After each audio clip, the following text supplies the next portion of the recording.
Assalamualaikum warahmatullahi wabarakatuh. Halo, saya Mantri. Kali ini kita akan membahas tentang hipertensi dan kebohongan seputar hipertensi. Apakah Anda mengalami hipertensi atau orang yang Anda kenal mengalami tekanan darah tinggi, terus harus minum obat selama bertahun-tahun? Katanya nggak boleh berhenti sampai mati. Nah, sebelum kita bahas tentang kebohongan hipertensi, kita bahas dulu tentang tekanan darah yang ideal. Dan kenapa kok diukur? Buat apa sih?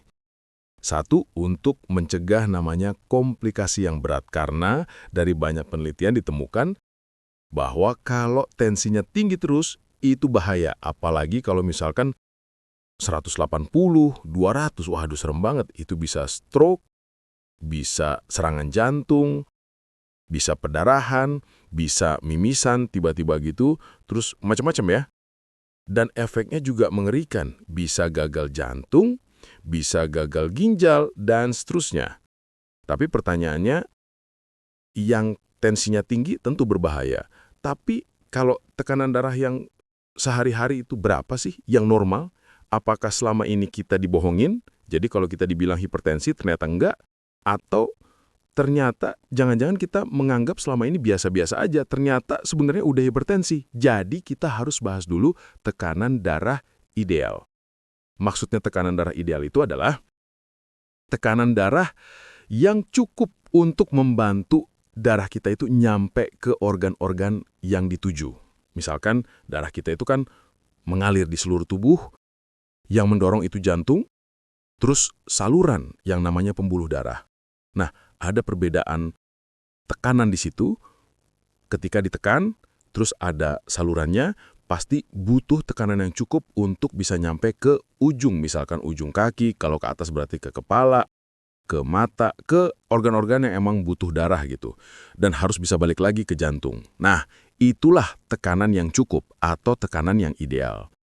Kalau tekanannya terlalu berlebihan, itu bisa berat beban jantungnya, ya, karena berat kan, terus pembuluh darahnya juga kasihan, jadi menghadapi tekanan yang berat. Jadi bisa diibaratkan kalau kita punya selang, terus tekanannya besar juga, ya lama-lama capek juga selangnya. Atau organ-organ yang mendapat tekanan darah yang terlalu tinggi juga kasihan. Nah, tapi sebaliknya juga terjadi. Misalkan tekanannya kurang cukup, ya anggaplah kita punya saluran air, terus ada selangnya, terus ada airnya, ada pompanya. Nah, ketika kita mau mandi, terus tekanannya kurang, apa yang terjadi?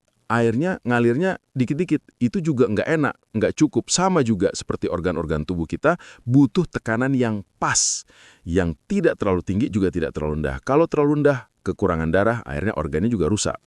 Jadi, tekanan darah itu ada dua, yang atas namanya sistolik atau yang di angka atas, misalkan 117/75 atau 120/80. Nah, yang di atas itu namanya sistolik, yaitu tekanan ketika jantung itu berkontraksi, mendorong gitu ya. Nah, yang bawah itu adalah diastolik atau angka bawahnya itu tekanan saat jantungnya relaksasi. Jadi waktu jantungnya membuka, menerima darah. Jadi waktu menekan namanya sistolik, itu yang angka atas, yang waktu dia menerima namanya diastolik atau yang angka bawah. Banyak orang yang tidak tahu ya, sistolik itu apa, yang atas itu apa, maksudnya yang bawah apa dan buat apa, kenapa diukur. Nah, ada yang lebih banyak lagi orang tidak tahu adalah selisih di antaranya, namanya tekanan nadi, yaitu selisih dari sistolik dikurang diastolik. Sistolik kan yang atas, diastolik yang bawah. Itu yang atas dikurang yang bawah. Normalnya itu biasanya sekitar 40-60 mm air raksa. Jika kurang dari 40, itu berarti tekanannya kurang, gitu ya, nggak bisa nyampe keluar. Atau kalau yang bawahnya terlalu rendah, atau atasnya terlalu tinggi, itu bisa jedanya panjang, jedanya lebar. Jika jedanya terlalu lebar, misalkan lebih dari 60, itu juga nggak efektif. Jadi kita bisa tahu nih kondisi sirkulasi kita itu dari tekanan darahnya. Jadi kalau selisihnya juga kita lihat, yang atas dilihat, yang bawah juga dilihat, selisihnya terlalu besar, yaitu berarti antara menekan sama membuka, itu selisihnya terlalu besar. Berarti tahanan di seluruh tubuh besar. tahanan untuk keluar dari jantung besar, jadi sulit darahnya keluar dari jantung. Tapi kalau selisihnya sedikit, berarti jantungnya kemampuan dia membuka dan kemampuan dia memompa itu juga selisihnya sedikit. Jadi yang keluar jadi sedikit, tidak efektif juga. Kita bisa lihat ada penyumbatan atau enggak, terus cukup enggak darahnya nyampe ke otak. Yang akan kita bahas adalah yang ideal itu tensi berapa sih? Kan selama ini dianggap anggapan lama itu 140/90. Terus sempat dibaharuin jadi 130/80 itu dianggap hipertensi.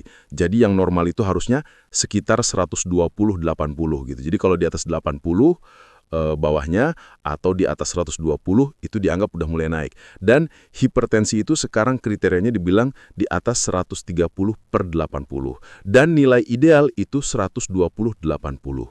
Tapi, ada tapinya nih. Sebenarnya harusnya kita lihat per kasus ya. Jadi tidak semua orang sama. Jadi mungkin dari usia, terus bentuk tubuh. Jadi orang tubuhnya makin besar, biasanya tensinya juga akan menyesuaikan. Contohnya misalkan pada kehamilan, ibu hamil itu kan aliran darahnya butuh lebih banyak. Kenapa? Karena tubuhnya bertambah besar. Biasanya tensinya turun. Nah, tapi ada kelainan juga preeklamsi atau eklamsi yang tensinya naik. Terus kondisi kesehatan juga ngaruh. Misalkan pernah gagal jantung, pernah gagal ginjal, itu tensi pasti berubah. Pernah stroke, ya malahan justru kalau pernah serangan jantung atau pernah stroke, tensi itu sebaiknya jangan terlalu rendah juga. Ya, terlalu rendah malah dia ngedrop atau pingsan gitu. Nah, kita anggaplah 120/80 ini ideal. Tapi kita lihat juga kasus per kasus. Jadi, Bapak Ibu, tidak perlu terlalu khawatir misalkan tensinya tinggi atau tensinya terlalu rendah, disesuaikan dengan kondisi tubuh Bapak Ibu gitu. Jadi tidak perlu terlalu memikirkan wah angkanya sekian-sekian gitu ya. Sampai terlalu khawatir, akhirnya banyak orang yang overdiagnosis yang harusnya tidak hipertensi dianggap hipertensi. Padahal tadi variasi, tergantung usia juga, tergantung fisik. Tapi pada umumnya tekanan darah itu secara alami akan meningkat seiring bertambahnya usia. Kenapa? Karena pembuluh darah kita semakin tidak elastis. Pembuluh darah yang semakin kaku itu biasanya tekanan darah naik. Itu kan wajar, fisiologis tadi pembuluh darah kita makin tidak elastis, makin kaku. Ada perubahan hormon menurun. Nah, yang sering terjadi adalah ketika usia bertambah, tensi naik tadi karena elastisitas pembuluh darahnya makin kaku, terus hormonnya testosteron laki-laki makin turun, perempuan estrogen makin turun, menopause atau andropause pada laki-laki, akhirnya tensinya naik. Terus dikasih obat tensi, karena banyak dokter juga kadang suka lupa kalau tadi ada perubahan fisiologis. Jadi yang dianggap hipertensi tadi kan angkanya di atas 130, padahal pada tensinya mulai naik itu 130-140, akhirnya diberi obat. Dan seringkali obatnya berlebihan. Karena apa? Karena ngejar tadi target 120/80, bahkan kadang-kadang ada yang terlalu rendah sampai 100 atau 90 sistoliknya. Akhirnya apa? Sering ada kejadian tekanan darahnya jadi terlalu rendah, jadi cepat capek, lemas, pusing, atau jatuh gitu. Terutama kalau usia misalkan sudah lansia di atas 65 tahun. Itu kalau tensinya tiba-tiba turun, dia di kamar mandi lagi licin, hilang kesadaran, pingsan, waduh bahaya, bisa terbentur kepala dan lain-lain. Jadi akhirnya kesimpulannya adalah, Bapak Ibu, kalau usia makin bertambah, tensi pasti akan naik, karena menyesuaikan.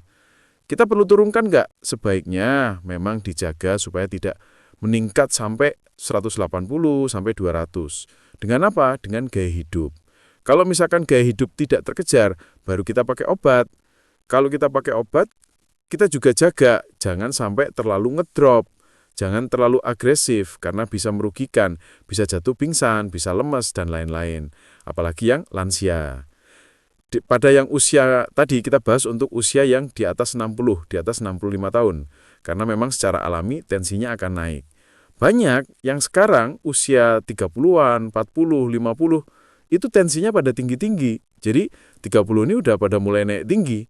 Dan kalau Anda usia di bawah 50 tahun, sudah hipertensi, penyebab utama itu sebenarnya paling sering adalah resistensi insulin. Jadi mirip-mirip kayak diabetes.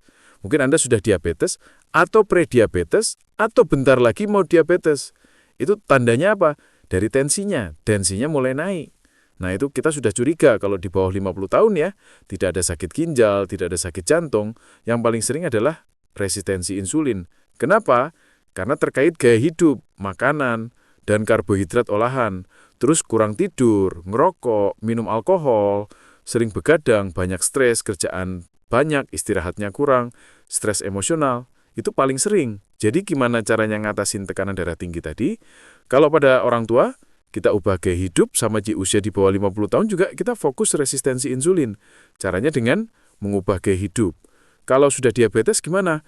Dengan diabetesnya pulih atau resistensi insulinnya pulih, tensinya pasti akan ikut turun juga. Jadi kita bisa stop obat hipertensinya. Penipuan terbesar hipertensi, dibilang hipertensi esensial, hipertensi yang tidak diketahui sebabnya. Kebohongan terbesarnya adalah ketika kita resistensi insulinnya diperbaiki, tensinya akan turun. Jadi tidak perlu minum obat seumur hidup. Sama seperti diabetes, selama ini dibilang diabetes harus minum obat seumur hidup. Tidak ada kemungkinan untuk sembuh. Sama hipertensi juga kebohongannya sama, yaitu dibilang tidak bisa sembuh, harus minum obat seumur hidup. Nah, jadi sering juga diagnosisnya itu salah. Karena diagnosis hipertensi itu dilakukan cuman sekali. Misalkan waktu Anda pergi ke klinik atau periksa di dokter, terus tensinya tinggi. Jadi langsung didiagnosis hipertensi. Padahal syaratnya menurut WHO aja harusnya periksa minimal 2 kali. Tapi kalau saya dapat pasien yang datang ke klinik, kemudian tensinya tinggi, saya akan minta Bapak Ibu untuk mengulang, untuk periksa tekanan darah di rumah. Paling enggak seminggu. Kalau WHO minta 2 kali, kalau saya minta seminggu. Jadi Bapak Ibu punya alat tensi di rumah. Belilah alat pengukur tensi. Itu murah Bapak Ibu sekarang.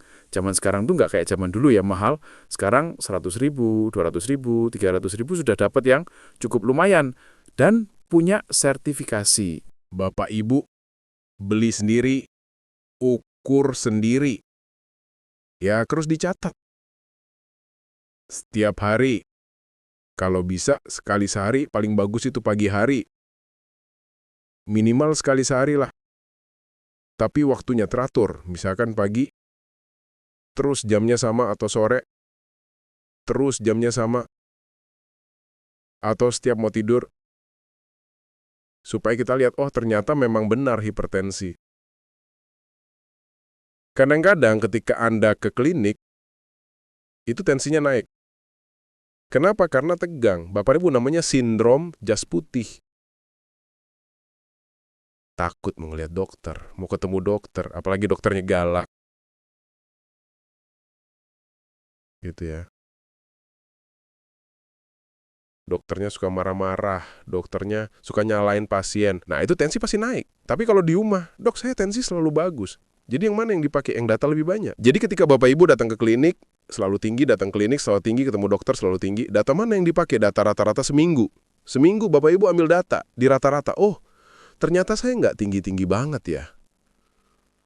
Kalaupun tinggi, dicek umurnya berapa. Kalaupun tinggi, dicek jangan-jangan resistensi insulin. Jadi ketika Anda saat ini minum obat hipertensi, coba dicek.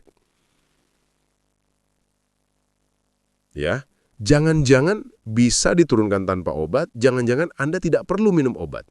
Jadi intinya adalah Anda mau pantau tensi Anda sendiri, bandingkan hasil di rumah dengan di klinik, dan kalau udah ada hasilnya, udah jelas nih, seminggu nih saya pantau nih ternyata tinggi terus, evaluasi dengan dokter. Ya. Kalau rendah, terus juga evaluasi dengan dokter. Dok, saya selalu rendah, dok 90/80, kadang-kadang.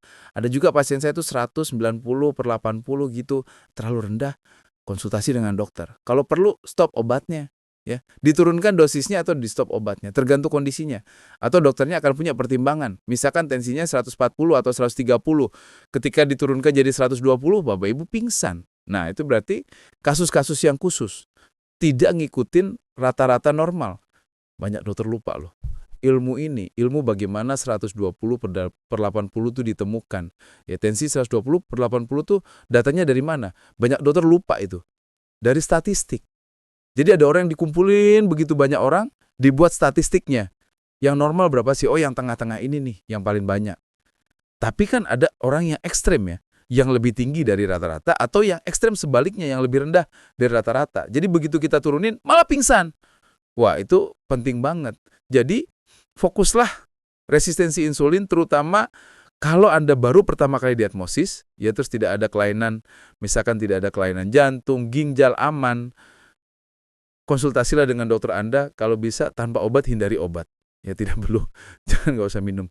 Terus yang paling penting adalah Anda ambil kendali atas kesehatan diri Anda sendiri. Jadi hindarilah intervensi atau interaksi medis yang tidak diperlukan. Banyak orang akhirnya minum herbal. Banyak orang akhirnya minum obat-obatan yang tidak terdaftar di BPOM. Gitu. Untuk apa? Nurunin intensi. Terus akhirnya malah ginjalnya rusak. Ya. Atau minum herbal-herbal tertentu yang merusak liver. Jadi hati-hati. Mau minum herbal juga sebaiknya konsultasi dengan dokter. Kalau dokter nggak ngerti herbal, carilah dokter yang ngerti tentang herbal, tentang suplemen, tentang diet, tentang nutrisi, tentang gaya hidup, dan seterusnya. Oke. Sekian, mudah-mudahan bermanfaat. Jangan ketipu lagi dengan hipertensi. Terima kasih telah menonton hingga selesai. Jangan lupa tulis pendapat Anda di kolom komentar. Saya Mantri dan saya sangat senang bisa belajar dan berbagi dengan Anda. Salam hidup sehat dan mulia. Jangan lupa tekan tombol like, subscribe, lonceng notifikasi, dan ikuti media sosial kami. Sehingga Anda tidak akan melewatkan ilmu berguna lainnya dari kami. Sampai jumpa di video berikutnya.